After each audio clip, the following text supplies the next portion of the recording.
I did it. We are here. Do not worry. I did not go to Twitch this time. We are actually on YouTube. And better yet, if you guys read the chat, I finally did the cool thing and I got my YouTube all hooked up to my OBS all proper. That's the problem with having like 7 different YouTube profiles for various testing things and like the bounding account and stuff. When you go to like link your accounts, you're, at least for me, I'm never sure which one I'm clicking on. So there's like Kabuto Studios and then Kabuto Writer, and it just gets all messy. So that's why my OBS wasn't set up with it before, but now it is, and now I can control it, and I'm just like kind of stoked. You know that feeling of like getting a new like toy or device, and you're like, oh man, AirTag. Oh, cool! I can now track my stuff. This is so crazy. I don't know. It's just that cool new feeling of having something new. But my very, very banal geeking out aside, everybody, it is Friday night. It is a little later than usual, but you really thought you were going to get out of today without an episode of The Good, the Mad, the Ugly? I do not think so. Oh, I just realized, boom, yeah, it is very dark on my end. I needed my light turned on. That was really, really bad. But yes, guys, I am here.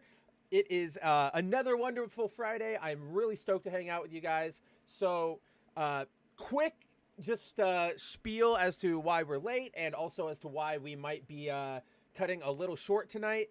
So I am a little late because this week I have just been, like, I know I say I'm frazzled all the time, but like today was bad, and these last couple weeks I've just had like mad writer's block, mad burnout. So it's just been really, really rough. So I wasn't sure I was going to do a stream tonight. I thought I might be skipping, and I thought I might be skipping because it is Mav Mom's birthday, and so we're gonna go out and celebrate, get dinner, all that fun stuff.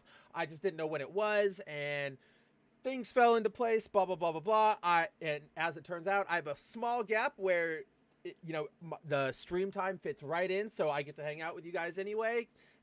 Kick our Fridays off right. To that end, I might cut the stream short a little bit, but we might end at like 2 hours or like an hour 45, which is a bit shorter than usual. But that's just because I have to get out of here and go to dinner. Also, because I like scrambled to assemble this stream at the last minute because I didn't know my plans, we actually don't have a proper last call for last minute news. It took us 32 episodes, but we are finally at the point where I don't have a closeout clip for you guys. I technically do, and maybe I'll just bring it up and play it manually like I used to do, but it's definitely not set up all fancy like. But that's not why you're here. Nobody's really here for all the production. At the end of the day, it is about the conversations I have with all of you, you have with all of me, about all the stuff that is going on in our favorite mediums, whether that be video games, anime, comic books, all that fun stuff. There is a lot going on. As you probably saw from the thumbnail for tonight's stream, the main topic of tonight will be Assassin's Creed Shadows.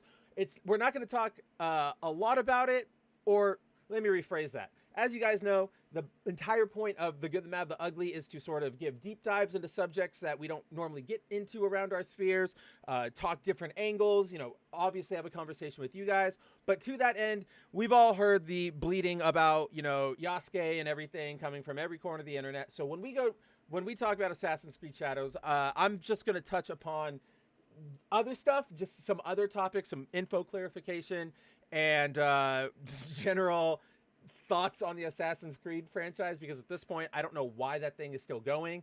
Aside from that, I think the only real other solid topic I want to talk about tonight or have on my mind is Ultimate X-Men, because I have learned some stuff about its upcoming storylines and stuff that made me pretty excited. So eventually, if we're running out of things to talk about, maybe I might bring that up.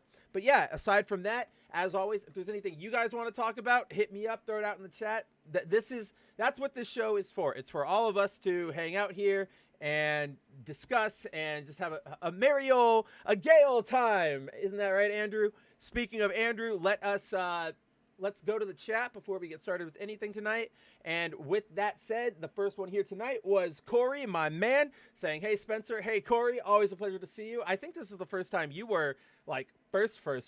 So I wish I had here, have some Reddit gold. I don't know. There's literally nothing.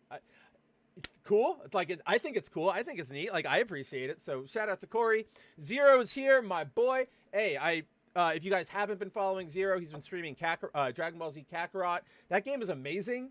if you haven't played it yet. So I definitely recommend when he has it up, go check it out. We also have Andrew, as I was referencing a second ago. My man, he is here. And yes, like I was saying, I did not stream to Twitch this time. I got it right. We are here. I went, and if you go to the Twitch channel now, you'll see I deleted all the misfires I've had over the past couple weeks. So like you said, Andrew, I can be taught. I am learning. We also have my boy Nils in the house. Shout out to Nils, an old school, like always a pleasure to see you, my friend. Cider is in the house. I love my man Cider. If you guys haven't checked out his first episode of the 01 show over on Bounding Into Comics, I highly recommend it. This is, I'm super excited for what Cider is doing with this. It's essentially I don't even know. Let's see. I know what I want to say, but like an independent, an indie like Toku show. He's doing it with AI and everything. It's really fun. Go check it out. He did the first episode this week on Wednesday stream. I am still like obsessed with it. So yeah, go check that out. And shout out to Cider. We have Dante saying, I just finished book 7-9 of the Expanse series. Dude, I haven't read a full book series in years. And that's not a brag. That is me, like, I'm jealous that you have the time to read a full-on series of books, especially getting through 7 of them. I mean, I've hit the point in my old age of 30, how old am I? 33 right now, where I'll read a book, but they're not series of books. I'm reading books about like naval war battles or World War I politics or Turkish history from the start of like Ankara to the fall of the Ottoman Empire. Like those are the books I'm reading. So I'm jealous. How do you like it? I know a lot of people like that series, and I've never gotten into it. Don't know nothing. So yeah, completely jealous that you actually have time to get through an actual book series. Let's see. Dante said, oh, Tehillim is here. Shalom, and good to see you all. Good to see you, my man. Always, it's not a Friday night show without Tehillim at least saying hi. So now we can definitely get started. Let's see. Josh is here saying, I disliked because of the haircut. Yes, I did get a haircut. You guys can all notice that. Whoops. It is not looking great right now because it is not up. There's no product in it. I scrambled to get the stream together. So you're lucky I have pants on. Or do I? Well, put your guesses in the chat. No, I'm kidding. I 100% have pants on. Unfortunately, it is not that late on a Friday yet. But yeah, I know I need to put it up. It needs to like settle into place and stuff. But man, my hair before was just getting grossly long. It was getting back to samurai top knot length, and I was just like, no, I need some comfort, especially in the Arizona heat. Couldn't take that for much longer. Let's see. You want hard-hitting journalism, Andrew? Here's some hard-hitting journalism. Dante says, topic, there's going to be a sequel to I Know What You Did Last Summer with the original cast, and somebody out there wants this. You know what I have to say about that? What? I don't even really have anything to say about it. It's sort of just like, you guys are dumb. We know what this is. This is them trying to do a really quick nostalgic cash grab, bring back everybody. What if we just saw this with like Scream, right? Like they brought back a bunch of those. This happens all the time. They say, oh, the original cast is coming back. Star Wars did it, right? And then they come back, and then what happens? They get thrown out the window, blah, blah, blah. Not literally, because that would be cool, but like metaphorically, their characters, the franchise get run roughshod over, and it's never great. So who wanted it, Dante? Or your rhetorical question of who wanted it, my friend, is studio executives. Those are the only people who really want stuff like this. Things like Silk, Spider Society. Like who, in case you guys didn't see the news or you didn't even know about this, so Sony in their infinite wisdom, like a couple years ago, back in like 2019, Sony in their infinite wisdom decided, we want to, let's keep doing Spider-Man projects. We want our Spider-Man without a Spider-Man universe. So in addition to things like Morbius and Madam Web and Kraven and all those dumpster fires, they greenlit a couple television shows, or at least the development of a couple television shows. One of them centered around Silk. And for those of you who don't remember, the rights to all of this stuff are to Spider-Man are like completely bonkers, but basically Sony can't outright develop their own Spider-Man films now, or even really give their characters direct connections to Spider-Man. So Sony for the last decade has been trying to market however they can, milk whatever licenses they have left. So that means, Spider-Man side characters, Spider-Man villains, and that's why we get Venom and Carnage and blah blah blah blah blah blah blah blah blah blah blah. But in their infinite wisdom, they decided let's do a series about Silk, the second person who was bit by the radioactive spider that got Peter. I like her character, honestly, I do, but her origin story and her introduction and everything is just so ham-fisted and stupid. It was part of that original Sin event where Thor lost his hammer, and it was just really bad. It was a really rough time for Marvel. That was when Jason Aaron was the overall architect of everything. That's what Hickman is right now, and what Bendis used to be. But when Aaron was in charge of everything, it was pretty dire as far as storytelling goes. Whereas I've said this comparison before, where Jed MacKay, the current writer of Bloodhunt, is bad inoffensive. He's just fine. He'll get your work done. He'll get the book out if you want it. Aaron is bad plain offensive. He'll get your book out. It won't be good, but it will be mischaracterized to all hell. It will be really bad. Okay, I can't do. Let's see. I need to fix this because I am being bugged so hard by my face. So let's see. Go to my avatar real quick. Grab a solution because it's not working for me. Am I gonna look like a 13-year-old boy? Probably, but it's better than looking like a Mormon. But all right, let's go back to it. There we go. Oh, come on. The light on my hat is too, or now the camera's going all wonky. Well, you know what, YouTube? I don't give a poop. This is actually, I do kind of give a poop. That's really, really, really, really annoying. Do I not have literally anything else? Why is it even like that? Sorry, guys. I know this is not the best streaming content, but there we go. That'll work better. My Team USA hat. Let's go with that. That's a lot better. I can work with this. Woo. Okay. All right. All of that aside, but yeah, they greenlit Silk. It went into production. It apparently went through 3 different rewrites with executives at Amazon coming back and saying things like, we want it to be more male-centered. We want it to not focus on Silk as much. And because of all that, they eventually, it got passed on today. It's canned now. Sony can go shop it around. But it's who wanted that, Dante? Nobody wanted that. I mean, there's a handful of Silk fans out there, I'm sure. But if you look at her comic success, she's had 3 or 4 solo series. Longest one went 20 issues, which was pretty good, but the rest of them make it 4 or 5. She's not that strong of a character.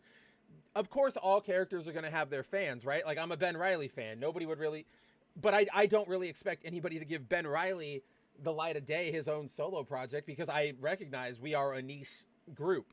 But what was I even saying about that?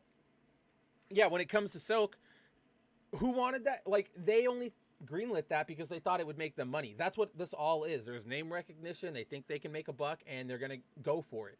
And oftentimes the bait of bringing back an original cast is just to, it's exactly what I just said. It's bait, where they go, oh yeah, here's Mark Hamill, here's oh my God, what is her name? Courtney Cox, Scream, come on back, everybody's here. Hayden Panettiere, she's back. And then they, they just run over their characters, throw them out, go crazy. So yeah, I know I'm running myself in circles at this point, but that's who wants it. Nobody wants it. Depending on what they do with that movie, it'll probably make a profit, because the horror movies in general are cheap to produce, and that makes it really easy for them to turn a profit. But when you get into these really expensive, blockbuster horror type things, that's when you start getting antsy and pricey. And I don't trust anybody in Hollywood to make smart decisions when it comes to budgets or production scope or scale or any of that kind of stuff. Let's see. Audio is too low for you guys. Wow, that's weird. I didn't change anything. Let's see. Can I boost it? Let's see if I can boost it.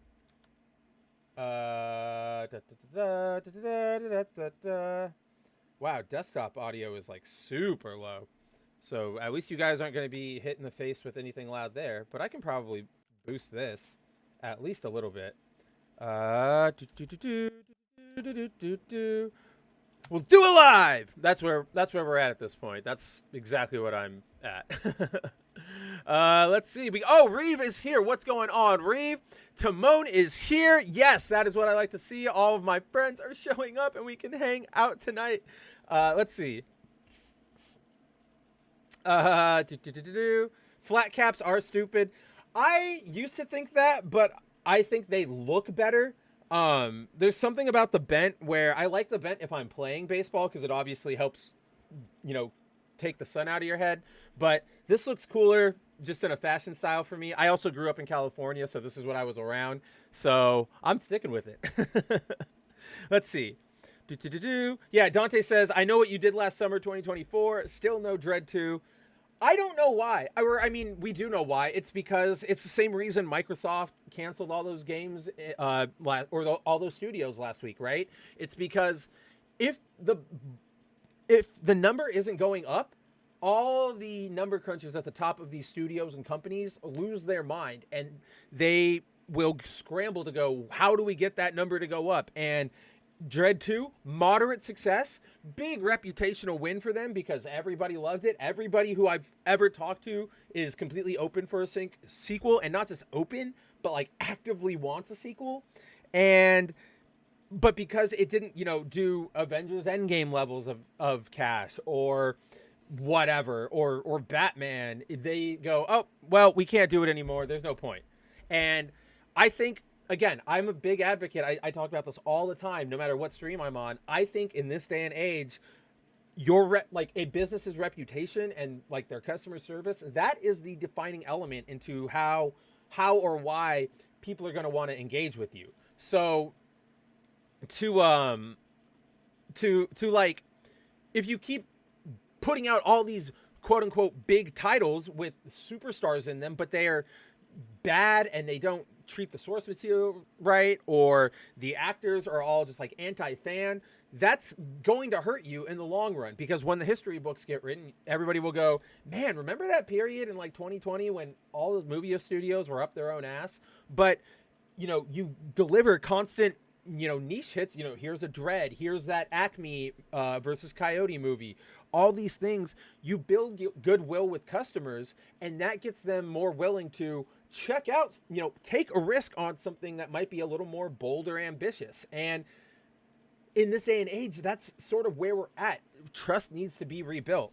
One of the a stark example of sort of what I'm talking about is actually playing out right now in the Bounding Into Comics Twitter discussion on the site, obviously. So the game Lollipop Chainsaw, I don't know if you guys remember this game. It was from 2012. It was by Suda51, written by James Gunn. Yes, that same James Gunn, Guardians of the Galaxy, Superman Legacy, all that fun stuff. And it's a very campy, over-the-top hack and slash title. It's really, really fun. I mean, I'm a little biased because I'm all about character action games, but I really like Lollipop Chainsaw. It's fun. It plays into its like setting. It doesn't take itself too seriously.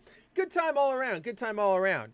And so a couple years ago, it was announced that game is going to get a remake, and it's going to be handled by Dragami Games, which is it's long story short, it's a spin-off of Kadokawa Games. It's who currently owns the rights to that franchise, and the producer of the original game is now the president of Dragami Studios, and he's working on the Lollipop Chainsaw Repop remake.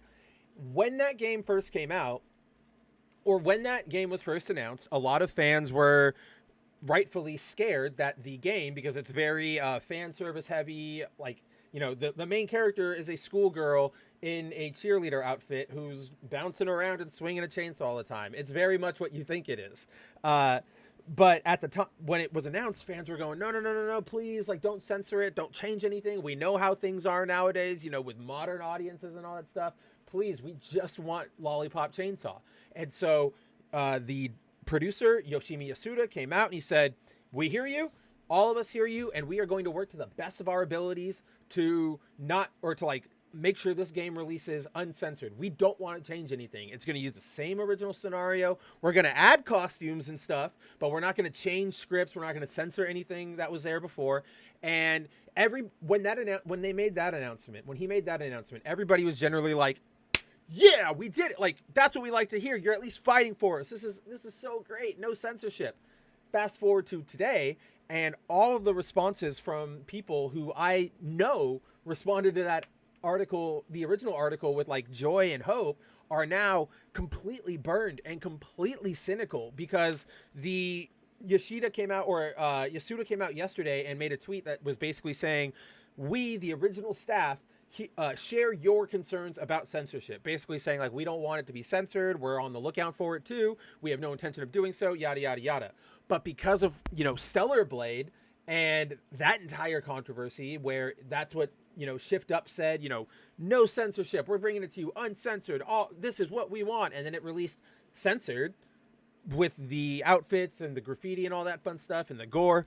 So like, now after that, people are so burned that they don't have hope. They can't just take, for a good reason, I'm not blaming them, but what I am saying is that that's where we are nowadays with anything, not just like censorship promises, but promises of quality or source material respect, where honestly, these companies need to earn it. We need to shift the paradigm back to remind these companies that they don't deserve, like, they're not entitled to our money, to our service, to our,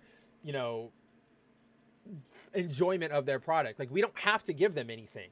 They need to earn our patronship, our patronage. That's the word I'm looking for. They need to prove to us why we should come to them. And a lot of companies these days don't do that. But look at Ultimate Spider-Man, right? Like, this is the best example. Ultimate Spider-Man, kind of a side series. It's not a main book. It was a revamp of a line that kind of ended odd. And all it did was Hickman, instead of trying to play games with fan feelings or all that fun stuff, he just gave him a simple, here's Peter, he's married, he has a lot of troubles, let's, get back to basics of what Spider-Man is. And with that, just with that one move, he revitalized Marvel's sales, right? All those Ultimate books are selling out like crazy, especially Ultimate Spider-Man. It is now on its like 6th printing, which, by the way, is getting those costume variants that I collect.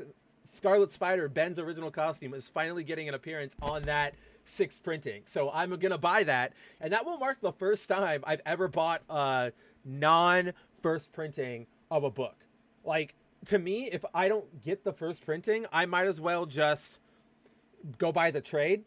I know that that's sort of a weird mentality, and it's counter to the... There's a part of me in my brain that hates the collector speculator market because it ruins comic books. It ruins any industry it touches. But then there's the other part of me that can't help but consider all of this when I'm making my purchases. Plus, if I'm going to like read something, I'd rather have a trade and be able to like flip through it in a nice way and put it back, all that fun stuff. So that's all. I don't know. That's what I'm saying. But bottom line to my weird, very, reaching divergent rant is, we need more, like, less trying to trick people in and trying to shine shiny things at them to trick them into the door, and then go, haha, we've got your money later. Just bring back earnestness, bring back authenticity again. And that's not just like an entertainment thing, in your news, in anything. Just like, audiences these days can see and smell grifters. Most of them can. And you owe it to yourselves, guys, everybody out there watching. If you respect yourself, you owe it to yourself to seek out people who know what they're actually talking about and know and care about all of the stuff that they're working with, and not just trying to ease in on it for a quick buck. Where it's definitely dying out. I think we're on the tail end of that mentality, but it's still very, very clearly there. Yeah, Reeve says, I wasn't aware James Gunn had part in that. Yeah, he wrote the entire, he wrote the game, he wrote the scenario. That's all James Gunn. Isn't that crazy? I mean, it's actually not that crazy, because that Okay, it's not crazy in the sense of like, can you believe he wrote that? Because it's very much a James Gunn style sort of game, and it works with him. You know, you combine James Gunn with Suda 51, and there's just this mashup of weird that works. But it's weird in thinking that a man who is now heading DC Studios wrote one of the weebiest niche games probably in like that entire generation. What was that? The sixth generation? I don't know how to classify these things, but the Xbox 360, PS3 era. Like that to me is just one of those thoughts that's just like, huh, you never know what'll happen. Let's see. Zero says the damage Stellar Blade did with this shit is now transferring to Lollipop. Yeah, exactly. People have had, yeah, you sum it up right there. Shift Up made a promise they couldn't keep, so it's no wonder people now won't believe the devs of the Chainsaw Lollipop remake. That's what I'm saying. Like, I do not blame anybody for not trusting them. I mean, I don't either. It's just, I'm in my personal read of it, I think it's a bit sad that we've gotten to the point where, you know, again, like a year ago, the Lollipop Chainsaw team said pretty much the exact same statement, and they were met with like, "We trust you." That's applause. Like, let's do this.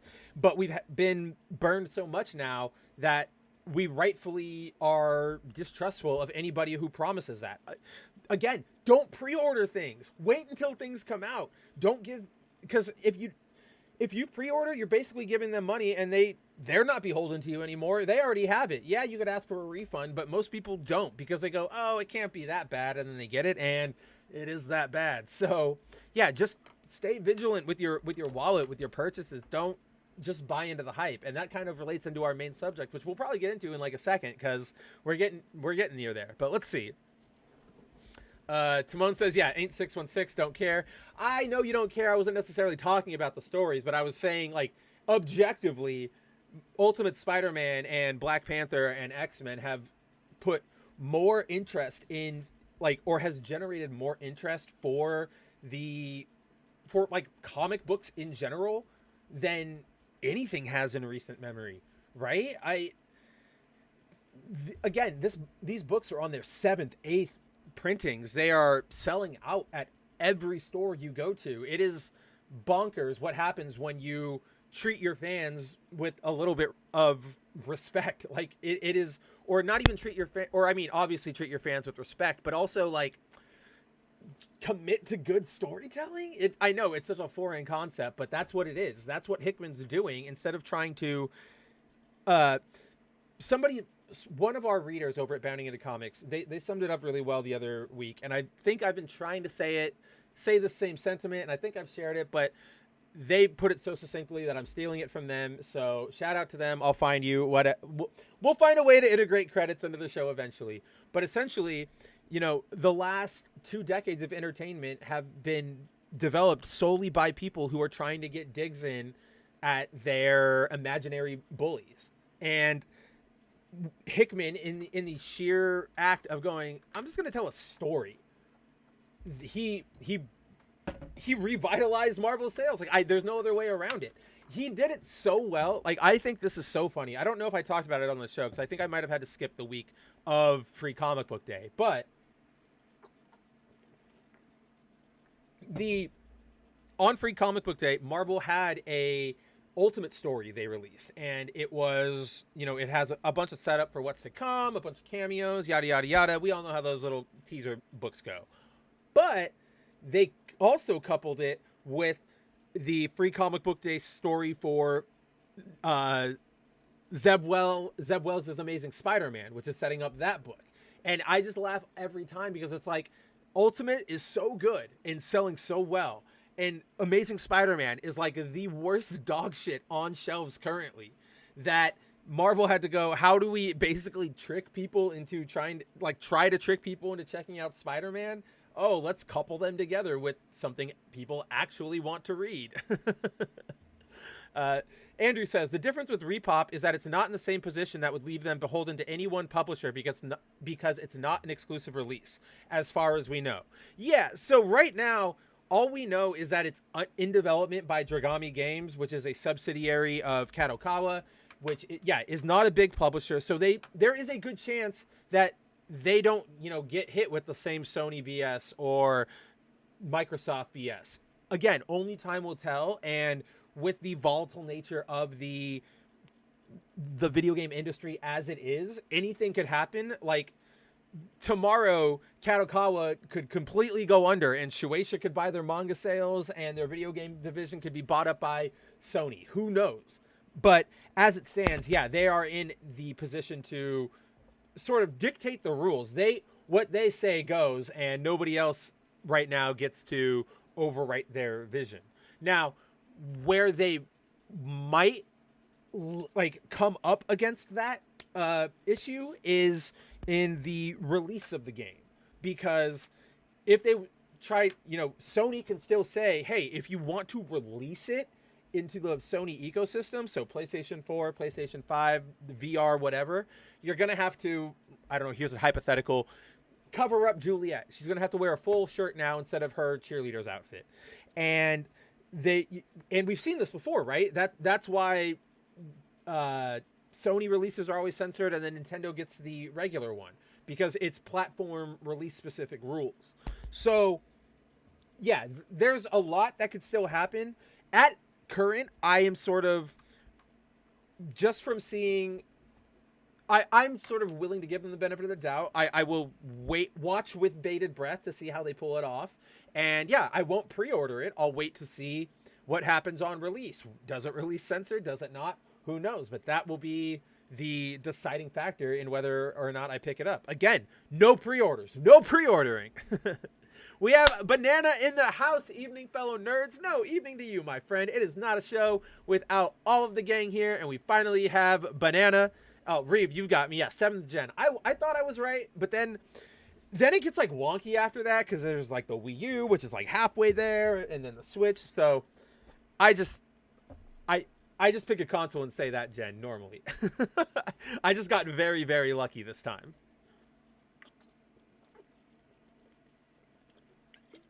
Oh man, I'm thirsty. But yeah, all right, let's see. We have Eccentric and Josh fighting in the chat. That's fine. Eccentric, I hope you win, because boo to the British. We're always pro freedom and pro America here.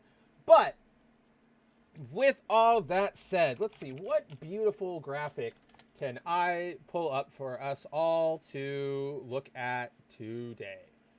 Here, I might as well just pull up the trailer and just let it, and we'll let it play, I guess. Whoops. Pardon me. It's almost winter. For you guys, maybe. Remember, the equators flip. Up here, it is spring, about to become summer. In a month and 5 days, it will officially be summer over here. And we are already getting up to, here, let me check. I'm looking at the weather app. It is currently 98 degrees right now, just right outside of my window. So it's only going to get worse from there. And right now it is currently like 5:50. So the sun's already going down. It should not be this hot, but welcome to Arizona. Welcome to the desert. All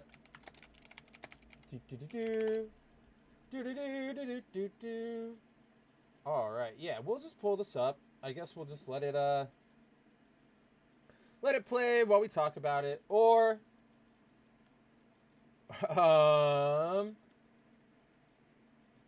let me ask you guys. I know what I'm going to do for this one right now. I'm going to pull up just a still image, but when we're talking, do you guys prefer, if you're watching, I know obviously this is a podcast, it's more of an audio medium. A lot of you are just listening. Like, for example, I'm sure if Andrew is still here, I know he's like cooking and he's having a Smash session.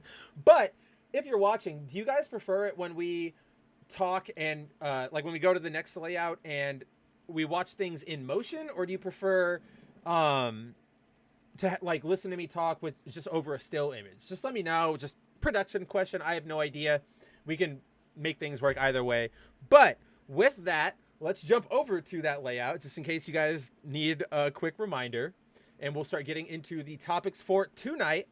Before we get into the proper topics tonight, just because I just got done talking about the Ultimate Comic Books, I just want to make a quick mention of our stream buddy tonight. So in case you guys don't know, and I know that, Andrew's not a big fan of the series. A bunch of people aren't a big fan of the series, but Peach Momoko is an artist over at Marvel. She is currently rebooting Ultimate X-Men. She's probably one of, if not their best artists and writers out there today, like on the Marvel crew. And so far, Ultimate X-Men is sort of a more it's sort of like take the X-Men and put them in Japan, and that's like, you know, there's Japanese schools and the girls are at, you know, in Japanese uniforms, that sort of stuff.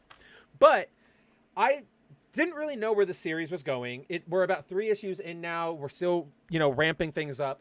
But I started going through variant covers last night because I was placing pre-orders for everything. Because in case you guys aren't aware, again, my anecdote about the Ultimate Comics reviving sales comes from a personal place, because I'm buying all the like the Ultimate design variants, like all the Ultimate issues. I'm loving what they're putting out so far. But I discovered that, like, so far in Ultimate X-Men, we've only been introduced to one real mutant who we know, which is Armor. Then we got basically this new Storm-esque inspired Japanese character. Long story short, there's this game called Stormbreakers, and for Stormbreakers, Marvel had a bunch of artists do the variant covers for comics where they conceived sidekicks for various Marvel characters, and this was the one Peach conceived. She is the sidekick to Storm. But aside from that, we haven't really seen any mutants. But I was going through variant covers last night, and I discovered that, one, it looks like we're going to be getting the most recent issue. In fact, why don't I just talk? I'm going to bring up the issue really quick, because it's easier to explain one Japanese thing if I'm actually looking at it instead of showing you guys a completely different Japanese thing. So here, where is my comic book window? Comic book talk. So yeah, this is the most recent issue. It ends with the introduction of Nico, like Nico Minoru from the Runaways.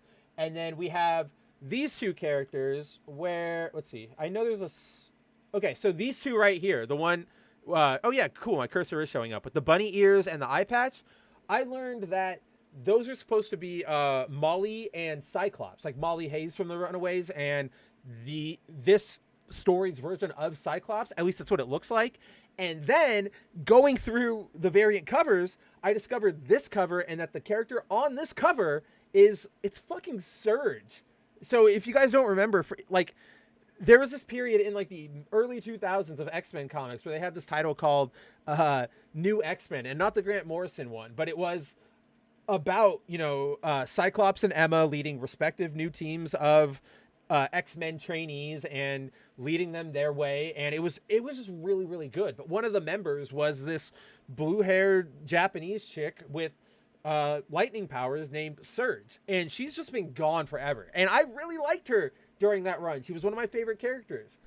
She's coming back in this book. So the reason I picked this stream buddy is because not only am I excited to see Surge again, but I came to this realization, as Andrew knows, where, like, this book is X-Men. It's in the Ultimate line. It is drawn and written by Peach Momoko, and it is centered on all of the cute Asian or like all the cute, adorable, like, X-girls, like Surge and Nico and Armor and Molly. And I've seen Rogue out there. If we get like the introduction of who was I even thinking of the other day? Oh, right, Jubilee. If Jubilee shows up in this book, I might absolutely lose my mind. In other words, like, I'm just like laughing because I feel like this book was tailor-made for me. And because not a lot of people are enjoying it as much as I am, I'm going to take every opportunity I can to shout it out and celebrate it. And just, I like this book. So, and I'm liking what it's doing so far. So that's the reason behind that stream buddy. They're doing the Ultimate Universe right this time. It's not just like a MCU level cameo fest. So shout out to Peach, shout out to the Ultimate line. Mid-waifu map strikes again. That is absolutely right. I strike again. I don't care. Show me Jubilee. Hey, if you saw the season finale to X-Men 97, she actually kicks a little bit of ass, and she actually does stuff against Bastion, which I was super surprised about. But regardless, Jubilee forever. Shinkai asks, could we be getting an X-Men Magical Girl transformation sequence? Dude, maybe. This is what am I trying to say here? One of the biggest criticism I probably have about the book right now is that these first 3 issues have been a lot of slow exposition. I think you probably could have Peach probably could have condensed this what we've gotten so far into 2 issues, but to that end, I think that we don't have a lot of all Jubilee haters out. I see you, Timon. I see you, Andrew. You guys go to the corners. We don't take that here. You know what? Where is this? I can do this. We can do it live because I save all of my stream buddies. So just for you guys, I'm bringing back this old Jubilee stream buddy by Peach. Check that out. I got your number. But anyway, but to your point, Shinkai, my biggest criticism is we haven't gotten a lot of like motion on the story yet. It's a lot of setup. We'd probably, if this was a movie, we'd probably still be in the first like 20 minutes. And because of that, I have no idea where the story is going. I'm sure the payoff's going to be great. I just wish we were getting there a little faster.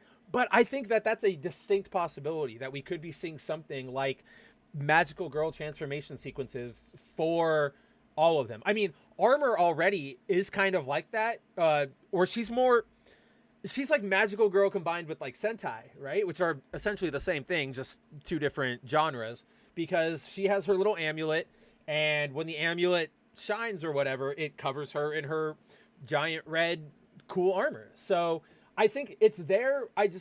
We need, hurry up a little bit, Peach. Like, let's go.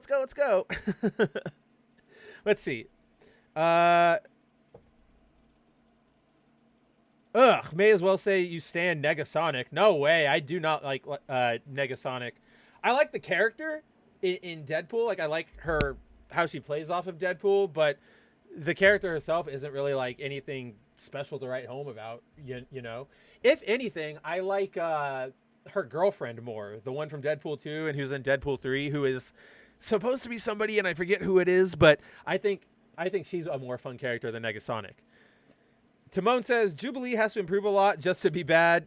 Look, you're not wrong. Like, she doesn't need to improve to not be bad. People just need to learn how to write her. Nobody at Marvel really knows what to do with her because, it's evident by the fact that look at what she's done over the last, like, let's see. She got really She came in the 90s. She got introduced in Jim Lee's X-Men. It's 2024, let's say 30 years or so of Jubilee. Hasn't really done much outside of exist, become a vampire, and become a surrogate mother to Shogo, who I don't even know where he is nowadays. I think he's like back in the future or something. And so like they don't know what to do with her. But I guarantee, give her to me. I will give her an amazing story. I bet you could do something incredible with, I don't know,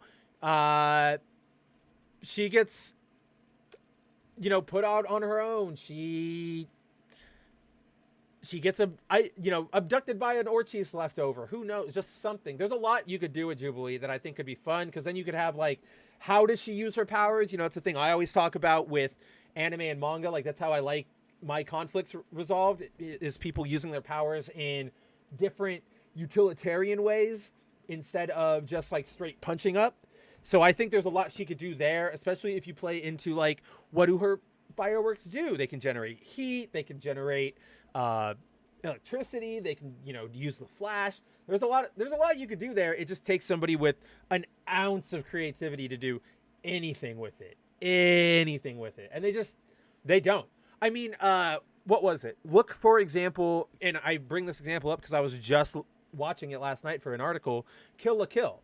Kill la Kill has a character who uses, like sound as their power, which you would think is nothing, but they manage to use it in different ways that, make it effective, make it a weapon, So I put that on the writers, and yeah, because I think, honestly, X-Men 97 was a pretty good showing for her when she had moments. A lot of it obviously was her and Roberto getting to know each other, but when Jubilee got to do stuff, it was actually pretty, like, it was honestly, like, as a Jubilee fan, I was surprised she actually got to do as much as she did. So that shows to me, like, somebody over there has an ounce of creativity in them. Don't know if it's Bo DeMaio, especially now that he's gone, but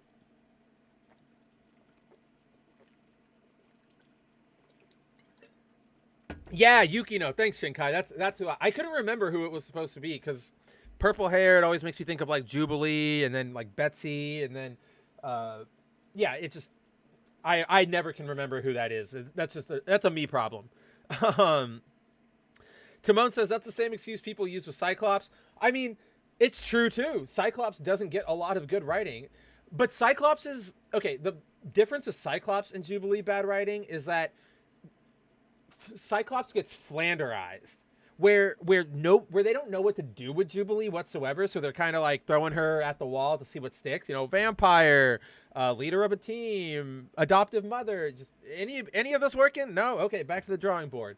With Cyclops, he's been flanderized to the point where a lot of people only see him as like, I'm a gruff stick in the mud. You know, strict curfew at 5 p.m. They essentially, and I'm not entirely sure why, they like look at him as like a 50s style, like authoritarian dad. And that's how he gets written a lot, which is like not who his character is. And it makes a lot of moments just feel off. I think when it comes to how his powers are used, a lot of Cyclops moments are rad as fuck. I mean, they haven't been in like comic book in animation or TV shows or movies or anything, but in the comic books he's had a lot of good moments. I mean, where is that? Let's see, I can probably pull it up really fast because I it's one of my favorite moments. Hey,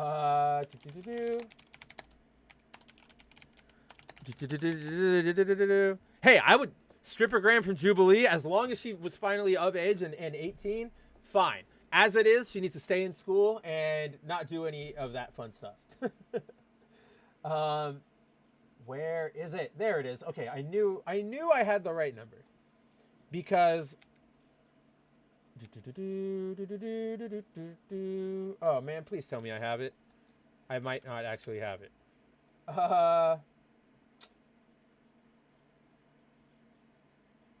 Man, I really want. Oh, good. Somebody butchered it together. No, they did.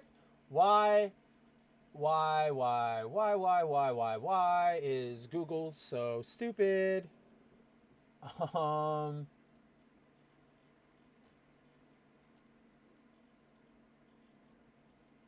Just give me the double. Okay, you're so frustrating. You are so frustrating, internet. Why are we being like this? A lot of Japanese companies have mascots, so I could see her being one. I think that would be, honestly, like, start merchandising her and using her like Miku, right? Just put her everywhere. Put her on in random collaborations. I would love to see Jubilee just in more stuff. I mean, obviously, again, I'm fanboying, and I fully recognize that. Just like I'd love to see a lot more of Ben and everything. But do it. Just do it, Japan. What are we waiting for?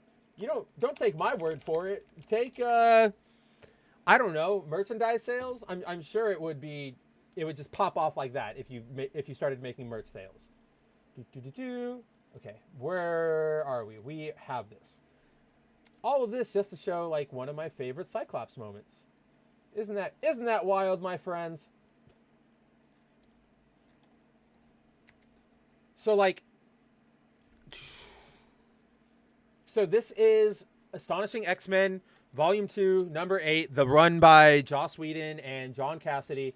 But essentially, in this scene, a Sentinel has come to the X-Mansion and is raining hell and is stomping through everything. And you can see here, like, all the X-Men go out to meet it. Scott is there. He gets cracked. The Sentinel shoots back. And then, boom, blows through the mansion. And Scott eventually is tired of this. And, behind me, get behind me. Guys, get behind me now. Wolverine says, I got to get its mainframe. And Scott goes, there isn't time. I want this thing off my lawn. And then he just obliterates it. Just like levels the forest around them. So like Cyclops power moments, there are a lot of good ones in the comic books. Character moments, not so much. And then once we get outside of this medium to pretty much any other adaptation, again, video games, comic, television, movies, Cyclops gets really, really character assassinated. I think, honestly, the best Cyclops so far was James Marsden in X-Men 1, and he's on screen for 5 minutes. And probably the best moment of him being Cyclops is cut from the movie. If you guys remember a couple weeks ago when we were talking about all, the X-Men 97 premiere and the reboot of the X-Men, one of my last call clips was a cut scene from X-Men 1 where Cyclops tries to convince Logan to like stay with them and go to fight with them, and then offers him one of his suits. And it's this like, it's this whole moment where it's like Cyclops recognizes that Wolverine can be helpful and can be an ally, and then but also recognizes that he's like kind of a dick and wants to get like a little dig in. Like, it's so human and subtle the entire time. It's great, but we don't really get that in any other of Cyclops's appearances. And then, yeah, Ravul, you hit the nail on the head. Marvel writers are incapable of writing character development. But that's because it's that thing we talk about a lot here, right, Ravul? And I talk about on Zero One a lot. It's that awful, awful concept of these are the merchandising and the marketing drives these stories rather than the stories driving the merchandising and the marketing. So by that, they look at characters as, how can we market this? How can we get new sales by changing them? Like, what can we do with them? So a lot of character arcs get abandoned. A lot of characters just get rewritten. That's why we see such awful discrepancies between a lot of characters when a movie comes out, because they will try to bring that character in line with their movie incarnation. And it always is just so messy and just gets rid of all of the development. Again, it's that thing I talk about where whatever is happening right now is the only thing that matters, and whatever comes before or what may come later doesn't matter, as long as you can get one good ping or one good win in right here. And it's, yeah, exactly, Shinkai. Merchandising, sales. Of course, that's true of every medium, but in the West, that's there's a lot of corporate greed that motivates a lot of our entertainment these days. And comic books, we especially see that, especially with both of the big two being owned by giant conglomerates, right? Warner Brothers and Disney control the two biggest comic book publishers. And unfortunately, everybody else in the West is going to take their cues from them. And that just bodes well, because that makes everybody beholden to the stockholders. No, can't keep going with this Spider-Man storyline because we need to reboot everything because there's a new movie coming out. It's stuff like that. And so all of this stuff gets abandoned. I mean, I don't even like the character, right? Like, let's make this clear. But Kamala Khan,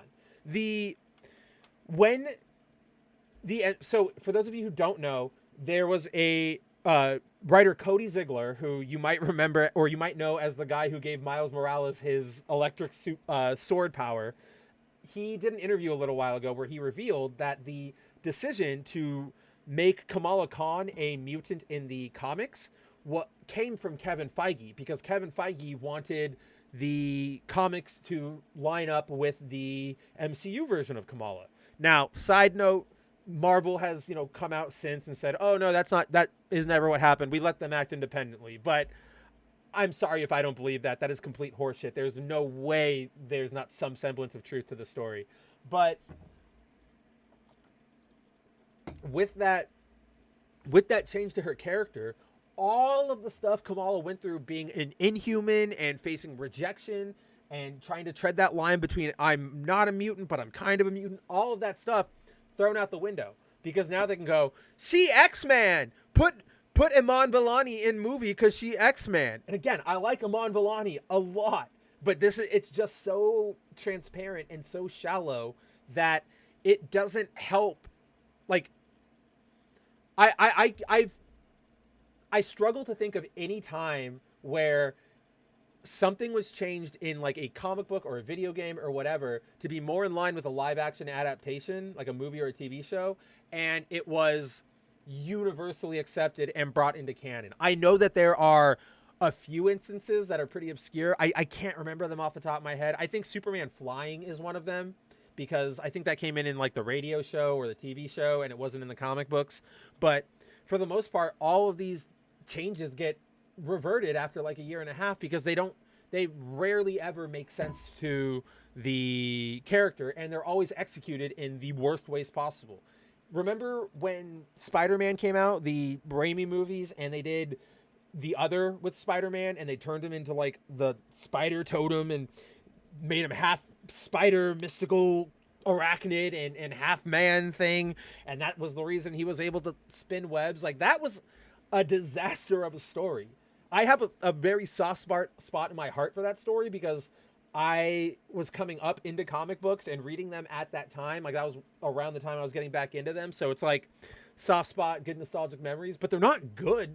It's not a good story by any means. It's very, very, very sloppy, and it was all done just to justify organic webbing. So not great, and that's why they can't write any character development, because there's no time for characters to develop. Any development that happens gets immediately thrown out the next day, right? I mean,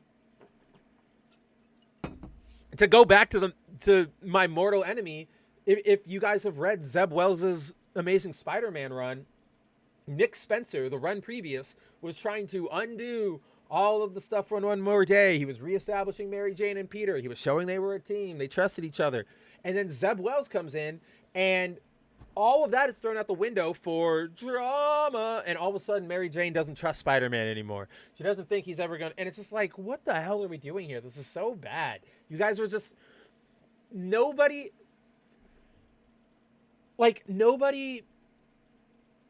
I don't know. I fail to think of it. I fail to imagine a person who goes, I really liked that Spider-Man movie. I'm going to go read a comic book, and picks up a comic book and goes, wait, why doesn't he have organic webbing? What the fuck? And doesn't read it anymore. Or says, that's the reason I'm not going to pick this up anymore. Or like, they'll do it with costumes and stuff like that. A lot of comic book runs get MCU-ified costumes nowadays. One of the biggest victims of this is one of my boys. Watch. Do they have like a costume type variant thing? That would be cool. I think, please tell me my man did an actual cover for him. No, he hasn't done one yet. I was hoping Russell Dodderman had done one of his cool costume variant covers for this character, but it doesn't look like he did. So I'm going to have to just where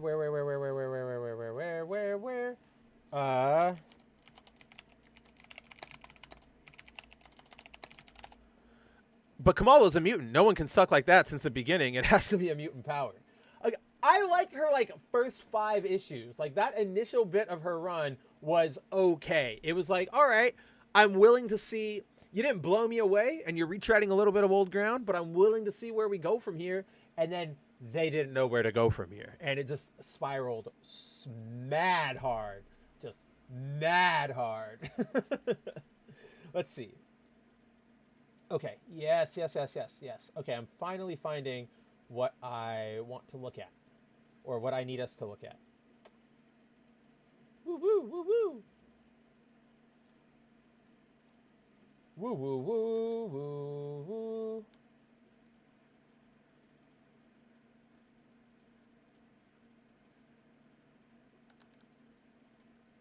Can't see anything. It's not loading. Okay, there we go. So, the character in question that I'm talking about is none other than my boy. Oh, come on. There's got to be a better. It's pretty ironic that that image is too small. But I am referring to Scott Lang. So if you guys remember, when Scott first got his Ant-Man suit, it was basically Hank's, right? It looked like that.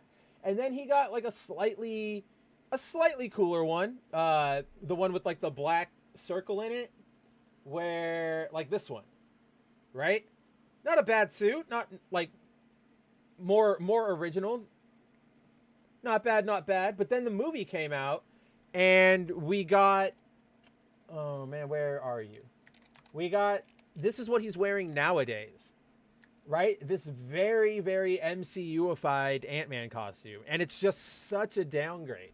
But again, was anybody going to tune in from the MCU and go, oh, Ant-Man doesn't look exactly like that? Like, he doesn't have the same exact Robo costume? I don't want to be here anymore. I don't want to do this. No, this is not sales driving, and it never will be.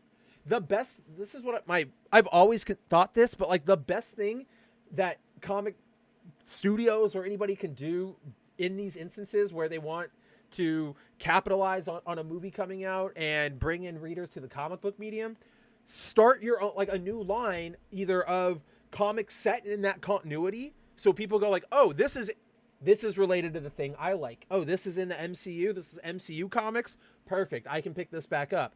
Or you create like a new line and you just sort of take inspiration from the movies and go from there. Do an Ultimates type thing. You don't revamp everything to make it cool with the current moment, right? Essentially, so let's take a look at like One Piece, right? Imagine if Ichiro Oda has been going on that series for like 20, 30 years now. Imagine if every time a new cultural thing took the world by storm, Oda made a change to Luffy. So early 2000s, we have, I don't know, let's say like, what was burgeoning in the early 2000s? Mecha anime, right? Mecha anime gets really popular. What if the people at Shueisha went, okay, we're doing a lot of mecha series right now. Hey, Oda, can you make Luffy and like, can you guys go and make Luffy into a mecha suit so that we can, try and get some people pulled in from this? And he goes, yeah, and then does it and drops it and moves on to anything. Like, that's not what happens. He keeps Luffy consistent the entire time, and that allows Luffy to grow and for us to follow him instead of just going, okay, Luffy's doing this week. How long until it's done?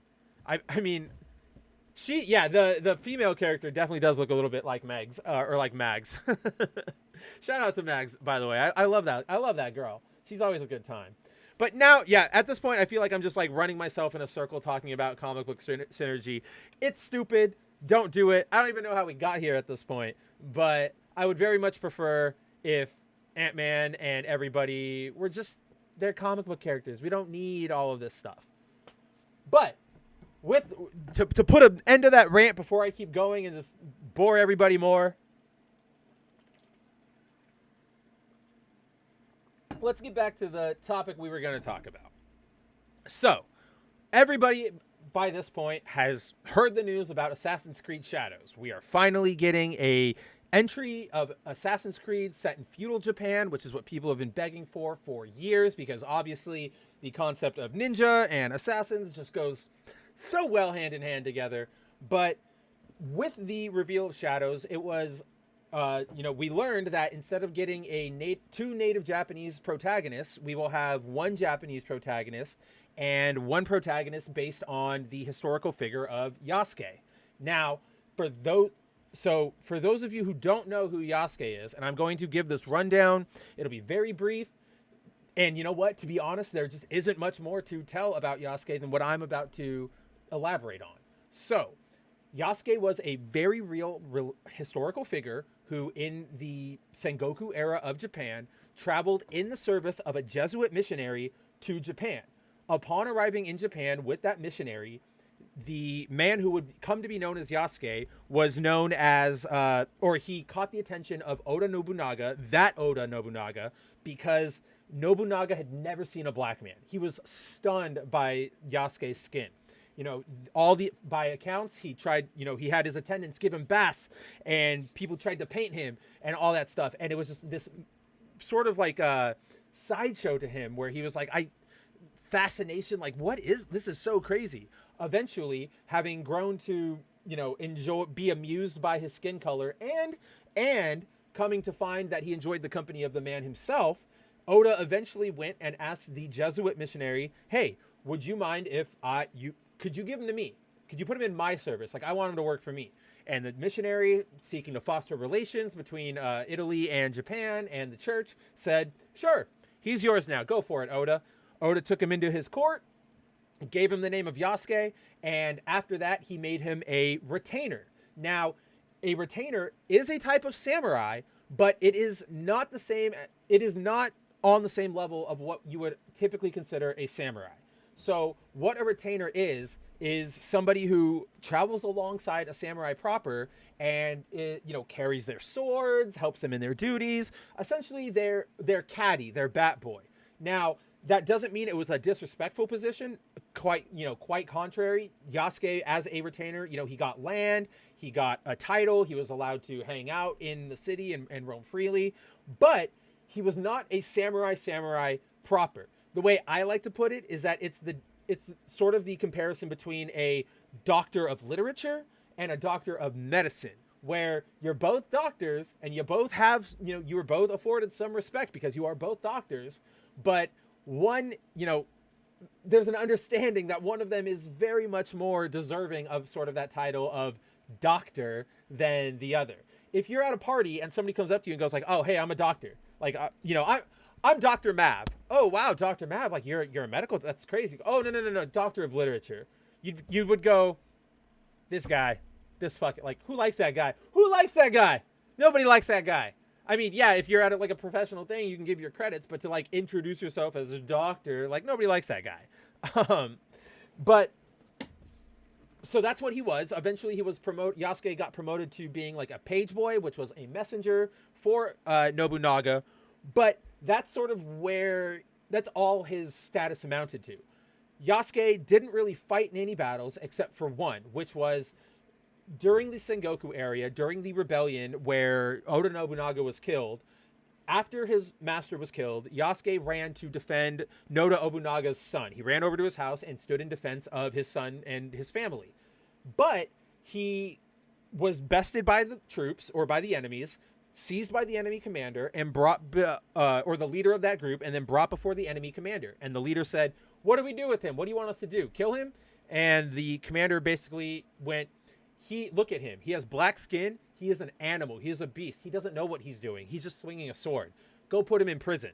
And from there, Yasuke lived out the rest of his life. We know he basically disappears from the historical record after that. We do know he survived because there exists a letter that he wrote to a friend like 5 years later, explicitly talking about like, "I'm so thankful I somehow survived that battle." But that is the entirety of Yasuke's story. He was working for a missionary, started working for Oda Nobunaga, eventually moved on with his life. He was not a mystical samurai warrior. He was not this great hero of legend. His story is not being suppressed by any notions of racism. He is an oddity, essentially, right? Like he is a historical oddity, which is interesting and neat. And I think like a pretty cool character to maybe focus other stories around, but like that, yeah, I'm just going in circles. But so that is like that's where we are. But in this game, obviously Yasuke is going to be portrayed as like the heroic samurai figure, blah blah blah. Now, the existence of black characters obviously aren't an issue. Neither is a story centered specifically on Yasuke. At least personally, and I think I speak for a lot of critics with this sentiment, with what I'm about to say, it feels really fucking disrespectful and just so evident of the anti-Asian racism coming out of the video game industry that the very first Assassin's Creed game set in Japan doesn't get to have two main Japanese protagonists, right? Especially from what the trailers depict, it very much seems like Yasuke is your main character for this outing. I don't even know if I have how to put it into words like eloquently yet. I've been trying all week, but I talk about this on the show all the time. This is just evidence of how much the Western industries hate Asian industries or Asian creators or Asian ideals, because for all the clamoring for representation and respect cultures and all that, the second it comes to something Asian, it is fully okay to run roughshod over it, tell us that we don't deserve this, so on and so forth. I'm going to go on a mini rant, and I'm probably going to swear because this shit pisses me off beyond everything. There was an article written by, let me pull this up.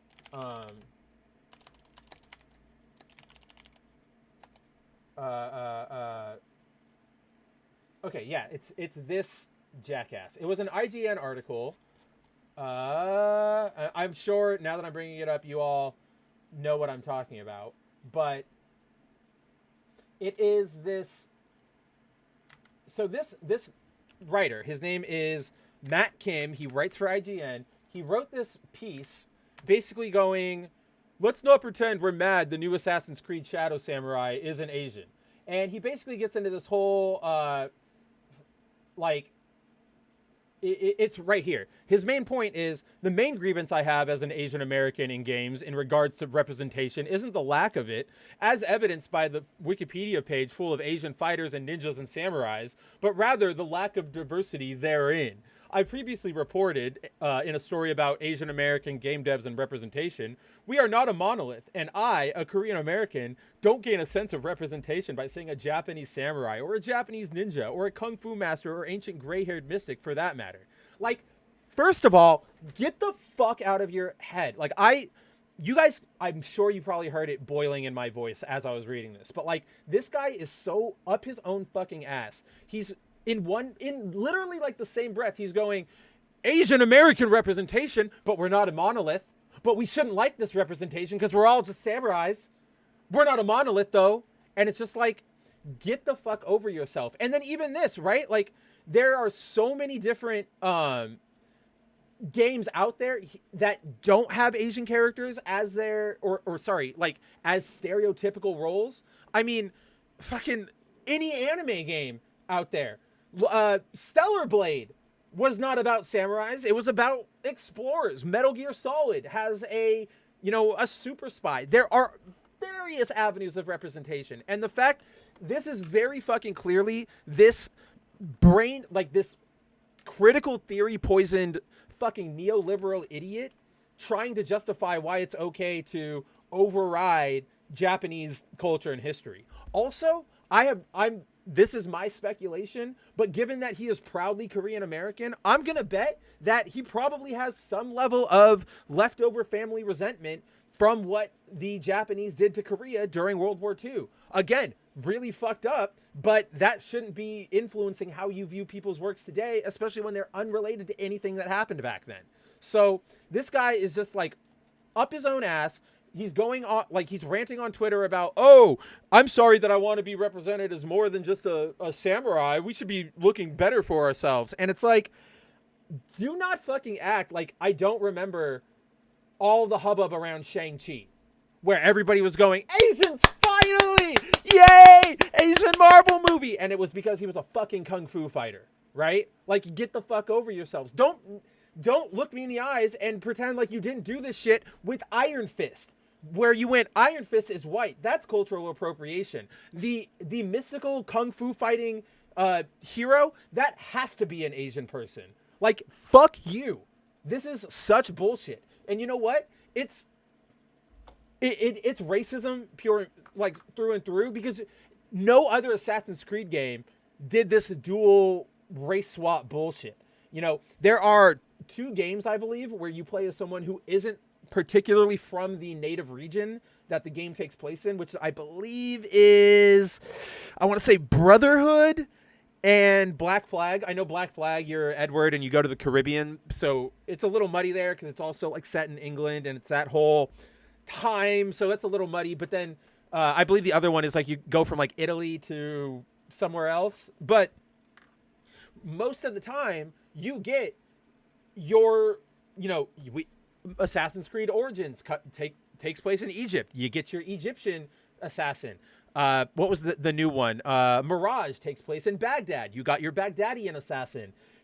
Valhalla takes place in the Norselands, and you got your Norse Viking assassin. But once it comes to Japan, once it comes to those filthy Asians, nope, we can't have that. We have to overwrite it. And again, I'm seeing so many disingenuous fucking think pieces that are like, oh, you guys just want white characters in your game? What is it that, like, why can't protagonists be POC or whatever? And it's like, again, evidence that you're fucking racist as hell, because now you're going, oh, you don't qualify as POC enough to, have your culture left alone. You disgusting Asians need to have us come in and show you how to very properly portray yourselves in media. It's just so bullshit, and it is just so very clearly not done for any real artistic reason, but for narrative changing reasons. Let's change the discussion around all this like, it is so transparent, and it is just so, it makes me fucking angry because I am Asian, and I can see, and they look me in the face and in one breath go, we care about you so much. And in the next they go, no, fuck you. You don't deserve anything. All of the stuff you guys do is really gross and really weird. Get the hell out of my face. Again, I love bringing this up because nobody can ever refute it, because it is the absolute truth. And it's especially relevant because we are living in, or we are currently in Asian American Heritage Month, which, again, stupid bullshit. We don't need any of this stuff. But remember, back in like 2020, 2021, when a bunch of Asian people were when we were getting attacked in San Francisco, in LA, in New York, in all these cities, that hashtag popped up. Stop Appy Hate.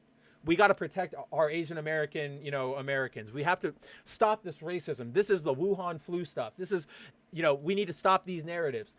And then it came out that the primary attackers of all these Asian people were black individuals. And that hashtag went bye. It went gone. That shit doesn't come up anymore. I only hear that phrase when I make jokes about it to people, because we are secondary in this stupid hierarchy of oppression and representation, and it's all just bullshit. I would much rather have Ubisoft come out and say, yes, we are focusing on a black character because we don't like Japan and we want to change it, then try and couch their racism in, oh, we're trying to educate and change everything and change the narrative. You know what? If you want to make things fair, next Assassin's Creed game takes place in Egypt or Africa or whatever, and Asian protagonist, Korean assassin and Japanese assassin. Boom. There you go. If you don't do that, or if we get, if you tout out the same fucking arguments about, oh, we need more representation in stories or whatever that you do now, save it. Go fuck yourselves. I know that what I just said right there was sort of a scramble and wasn't coherent, but I am so mad at the blatant hypocrisy coming out of all of these people, right? Like, it is so belittling to everything. Oh, I would love for Star Wars to follow in the footsteps of the Acolyte and have an Asian lead. First, who fucking cares? Who cares? It's so sad if that's what you're focusing on. But also, this stuff, they're not looking for actual representation. They're looking for pats on the back. Because you know what? If they really wanted representation in something like Star Wars, they would go watch Japanese media. Go watch Super Sentai, where every character has a lightsaber. Go watch Kamen Rider, where they go fight in space, right? There are all these other different productions that they could go to and go, look at this. This is good cinema, or this is good native Asian productions. We are represented here. This is great. But no, they only latch on to the biggest thing out there right now. That's the only reason any of this shit works. Marvel, Assassin's Creed. It's so blatantly transparent because to them, it's like we were talking about earlier with Marvel and their characters, they only, like how Marvel views them as like merchandising opportunities. All media to these people is just viewed as opportunities to go, look at me. Aren't I great? Won't you touch my penis now? And yeah, I will be a little misandrous there because a lot of this shit comes from soy boy, male activists who act like this. The self-hating white men, the self-hating Asians, it's just nobody's gonna touch your wee-wee. That's not self-respecting. Nobody looks at you and goes, what a good person. We look at you and go, what skeletons are in your closet? So either be honest with us or get the hell out of our faces, because I'm getting sick of this. I'm just sick of this.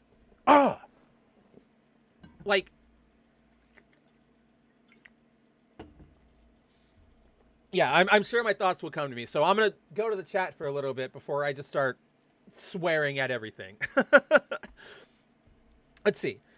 Timon says, oh yeah, Reeve says, you know what samurai game is fun? Like a Dragon, Ishin. Oh, dude, I actually really want to play that game. But that's another thing, like Xenoblade, I just need to get through all the Yakuza games, and I stopped my playthrough got stuttered at like Yakuza 2, so I'm trying to get through like all of them still, but I'll get there. I really want to get there. Ishin looks so fun. I've wanted to play Ishin since it was announced, but again, it's like, can't just jump into the thing without knowing the continuity. Some people can. I personally cannot. Yeah, Ravul says Ubisoft Japan's YouTube video on AC Shadows is being destroyed. I mean, it's being destroyed here. Nobody outside of very, very dishonest, like race baiting activists are truly that stoked for this. Because outside of this stupid narrative decision and this blatant anti-Asian racism that we're seeing, the fact exists that this is still an Assassin's Creed game. This is still a Ubisoft game.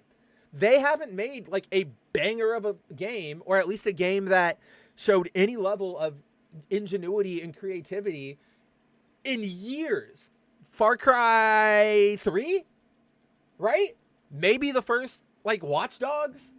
It's insane how like that Ubisoft is the equivalent of like McDonald's, where they make shit and it's fine and it serves a purpose, but it's not quality. Nobody really wants, if people will play it, it's fine. You're not necessarily going to regret ordering it, but you're also not going to really write home about it. You'll go, okay, I ate that. Next thing. Like they're just not good developers, and they nickel and dime. They're some of the worst when it comes to battle passes. Remember, Ubisoft is the company that started the whole trend of climb the radio tower to unlock the map, and that's what all of their games are at this point.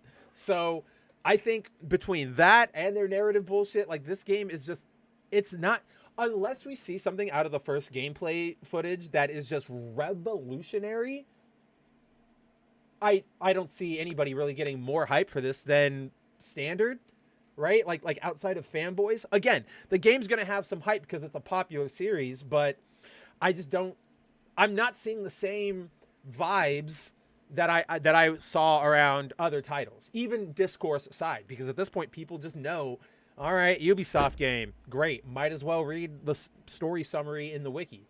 I love bringing this fact up too when I talk about Assassin's Creed, and to sort of prove my point.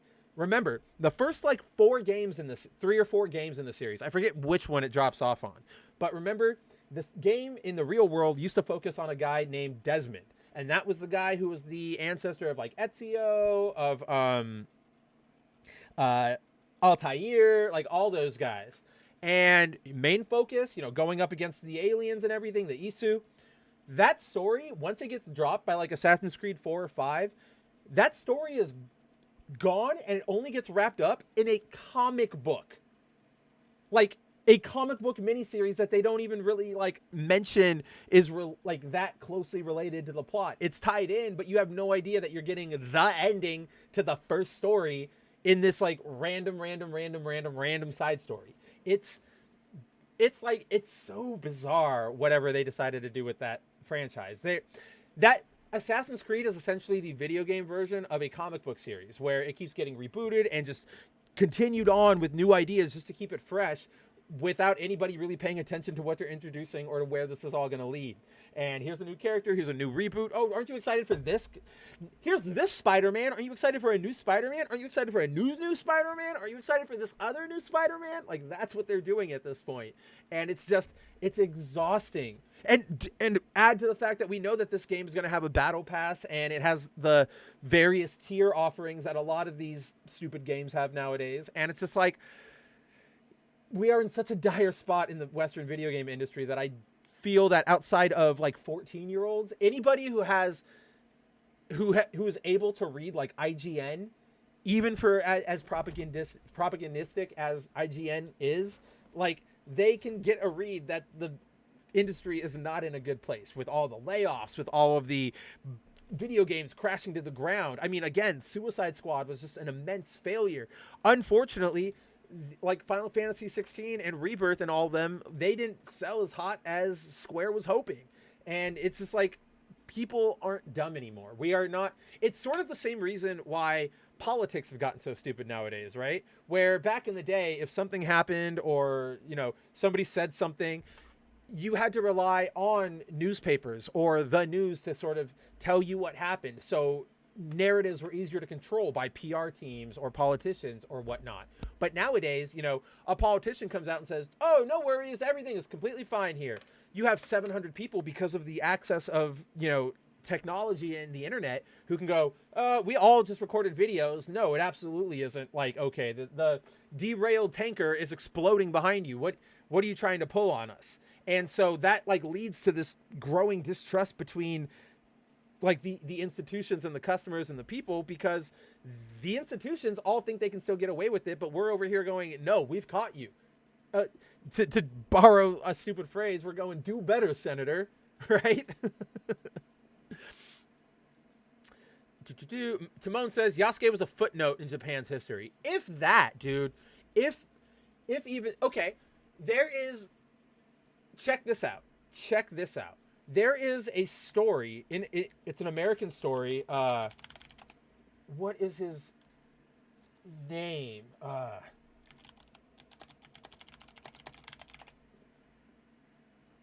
Okay. Yeah.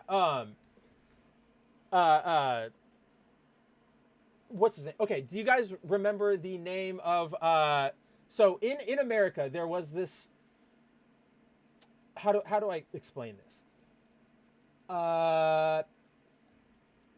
Back in the day, back in the 1800s, like the very end of the 1800s, there was a man in America, there was a man, how do I start the story off? In the late 1800s, in America, there existed a man by the name of Ota Benga. His real name was Myebe Ota Benga, but he was a man from Pygmy Africa who was brought over to America and carted around as an exhibit, right? He was bought from a slave trader and he was brought to America and carted around as look at this man from the Congo or whatever, oh, crazy. And for the longest time, he was a sensation and everybody was looking in and they wanted to see him. And do you know him anymore? Do you remember him anymore? No. That's that's sort of the same level of black representation you're getting here. You're getting a guy who was brought over against his will, adapted to living there, and then sort of just faded out of historical memory. I mean, Ota Benga's story ends a little worse because, unsurprisingly, after being stripped from his homeland and forced to dance for Americans, he committed suicide. Not a surprising end, but yeah, they are. I think a new term needs to be created, because it's not historical revisionism, because they're admitting that it's yeah, this is fictionalized. We know he's fictionalized, and we all know Assassin's Creed is fictionalized, but the fact that they're playing into the pop culture conception of Yasuke as this great samurai hero just seems a little disingenuous. You guys know what you're doing to propagate the false history, sort of with the Cleopatra being black stuff, right? It's disingenuous, and you guys know what you're doing, and we can sort of all see it. Yeah, exactly, Shinkai. The biggest day of Yasuke's life was just a Tuesday in history, which it is for most people. Most of us will go down and we will die and we will fade from history. That is just life. That is just one of the sad realities, one of the dark realities of existence, is that none of this lasts. We are all eventually fated to go. But some of us have really exciting lives, and you get movies and stuff made out of you. Most of us hang out and watch anime or read manga. Let's see. Yeah, Timon says, I don't want to play as Yasuke. I want Ghost of Tsushima 2. Dude, I want that game too. I'm excited for the director's cut of Ghost of Tsushima so I can actually play the first one again. I started the first one way back in the day and then got distracted by life and never picked it back up. But now with playing it on my PC and I'll be able to mod it, that'll be nice. And don't worry, we're not going, we'll be playing on my Pakistani PC, if you will. And that's an inside joke for my Twitch stream, twitch.tv/KabutoWriterMav, where I play Xenoblade sometimes. Check it out. I'll do a full on pitch later. I just thought that was a nice little opportunity to put a pitch in there. And then, yeah, yeah, really, for 99.999% of us, life is always ruining gaming. Yeah, that's what my whole joke is, Timon, about, like, I wish I could get, like, temporary cancer because I don't have time anymore to do anything. I just want to be, like, laid low so that I can just play games for a little bit. Let's see. Yeah, Reeve says Ishin is a standalone spin-off and is based off of the historical figures Sakamoto Ryoma and the Great Restoration. Some liberties are taken, yes, but it's really fun. So I do know that. Like, I know it's a whole sort of standalone spin-off, but I'm one of those people who's like, I know that I would get, because like the historical figures are like based on the Yakuza cast and there's a bunch of little like character moments there. I know that my experience of the game would be so much more enhanced if I knew everything going on, like, with all the characters, like all the little in-jokes. So that's why I want to do it. That was what I sort of meant by, like, it's just me. If you want to go check it out, any other person out there wants to check it out, I fully recommend it. Like, if you're okay with sort of, you know, delving in and just getting up to speed, it's a great game. I've been watching Reeve play it too over on his Twitch, and like I'm completely on board with it. Like, I already was, but then seeing it in gameplay, that's where I'm like, now I want to play it. Like, I need that. But yeah, that's just me. I want to know. I'm elitist and I want to know everything about every little connection and act all snooty and go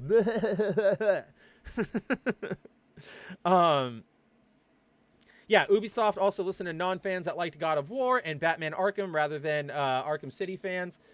Or than Assassin's Creed fans, not Arkham City fans. Yeah, no, I mean, that's the same. That's what wait. I see what you're saying. Yeah, they're that's what I was sort of meaning, right? Like, Ubisoft listens to non-fans. They follow trends. They sort of go, what's going on now? Let's get in on this. Let's get in on that. Sometimes they're quick to the party. Most oftentimes they are very, very, very late. But very rarely can you call Ubisoft creative or original in sort of any sense of the word. You know what I mean? But we're getting close to me probably having to end the stream again. Remember, it's Mama Mav's birthday, so we gotta go we gotta go celebrate her. She brought your handsome host into the world. The least we can do is take her to dinner, right? But before I go, there's just one point I want to leave you all with regarding Assassin's Creed, to, you know, because it's nothing I hate more than misinformation being spread, false narratives, all that fun stuff. This is just something to keep in mind as you start seeing the discourse unfold around the game. A lot of people are claiming that, so yesterday, as you can see on the chart, Ubisoft stock over in the EU took a plummet. It shot down by 15%, lost about €4 in value, and it was a disaster.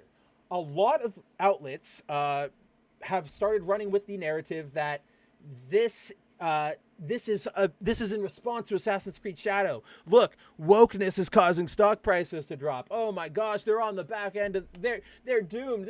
Look, we're winning. No, that's not what's happening here.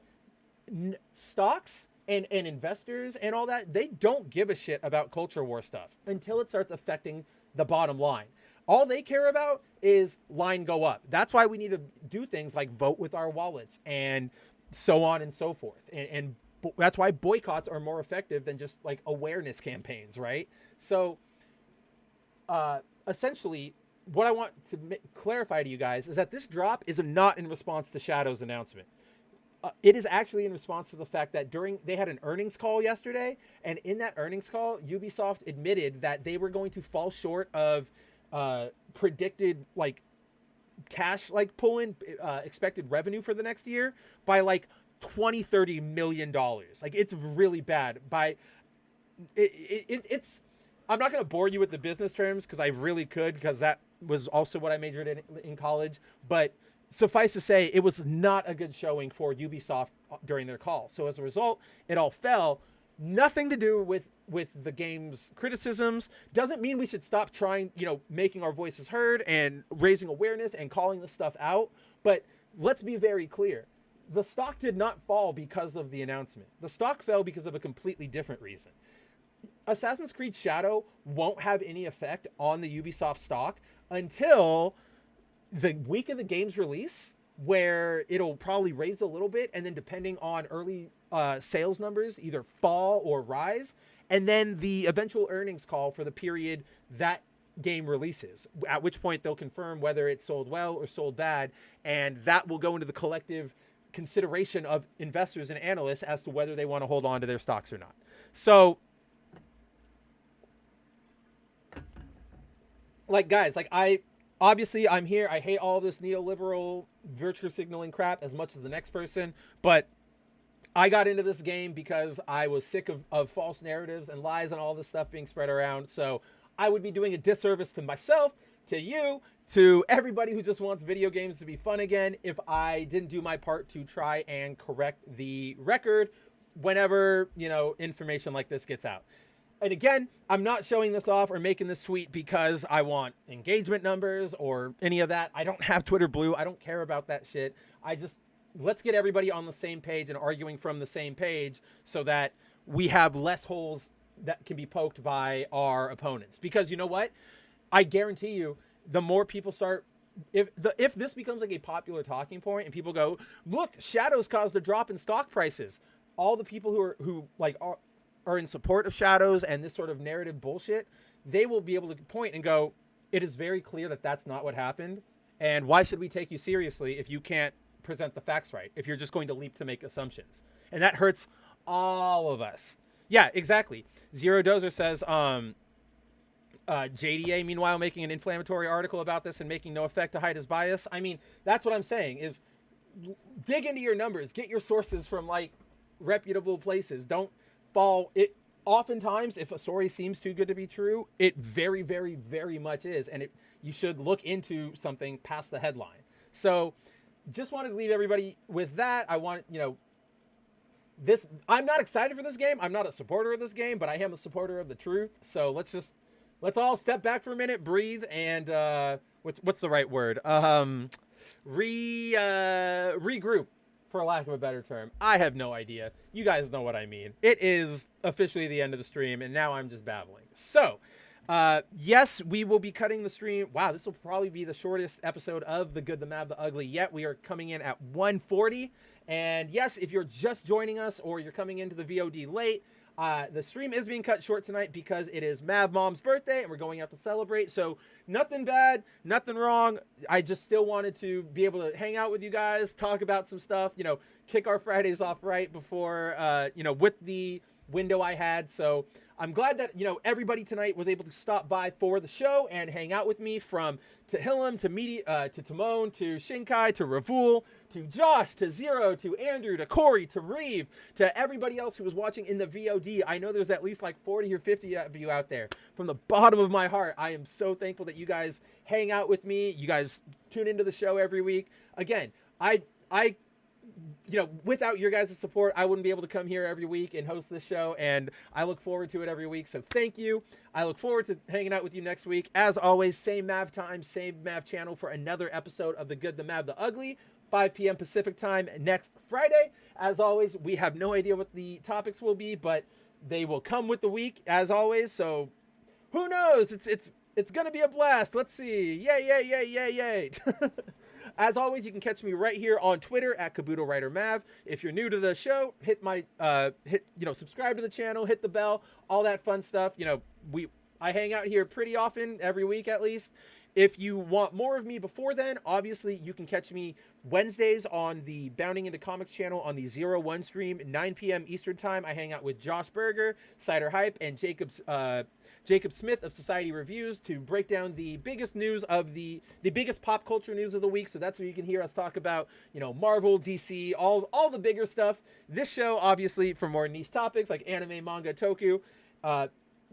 Aside from that, I'm trying to be better about this because everybody on the server has been on my ass, but I'm appreciative of it because I need you guys on my ass. I am starting to use my Twitch channel a little more to stream video games. Right now, I am doing a playthrough of the first Xenoblade Chronicles game. It is incredible, but that is what I'm playing right now. Twitch.tv/Kabuto Writer Mav. Very easy. The branding is the same across pretty much every platform. I generally try to stream on Mondays. That's when my schedule currently allows me the most freedom to take some time out of my day and stream for y'all. So check that out if you are interested. I'm always happy to have you. Who knows what I'm going to play next, but I'm having a blast over there. I'm having a blast talking to all of you. If you want to hang out, I'd be happy to have you. With that, as I mentioned before, I unfortunately did not have the time today to assemble a proper last call for last minute news clip today. So unfortunately, your last shot of the show is going to be this beautiful mug. And yes, later Corey, later Zero, Shinkai, Timon, you guys are all the best. Even if you guys don't like Flat Caps and Jubilee, I will continue to rock them because you got to stay true to yourself, right? But with that, guys, I am out of here to go celebrate Mad Mom's birthday. I will let her know that all of y'all said hello, and I'm sure I will talk to you all very, very soon on some medium, whether that's Discord, Twitter, Smoke Signal. Hit me up wherever you can. Until next time, guys, take it completely easy. Go have fun this weekend. Play something you like. Go read something new and enjoyable. And until next time, take it easy. As the creator of Mara Jade, Wait! I am not the creator of Mara Jade, and I want you to get out of this office right now. I'm sorry, Zeb. No way. You brought No it on way. You brought it on yourself. I don't want you here. I'm so Out. sorry, George. I didn't think it would go like this. Out. Ted, I got your voucher. Out!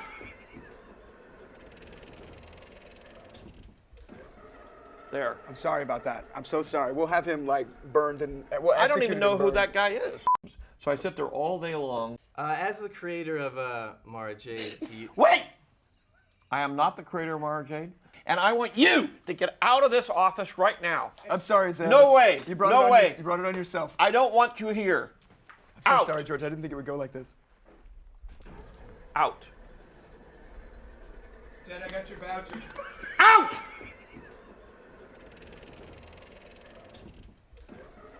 There. I'm sorry about that. I'm so sorry. We'll have him like burned and we'll I don't execute even him know and who burned. that guy is. So I sit there all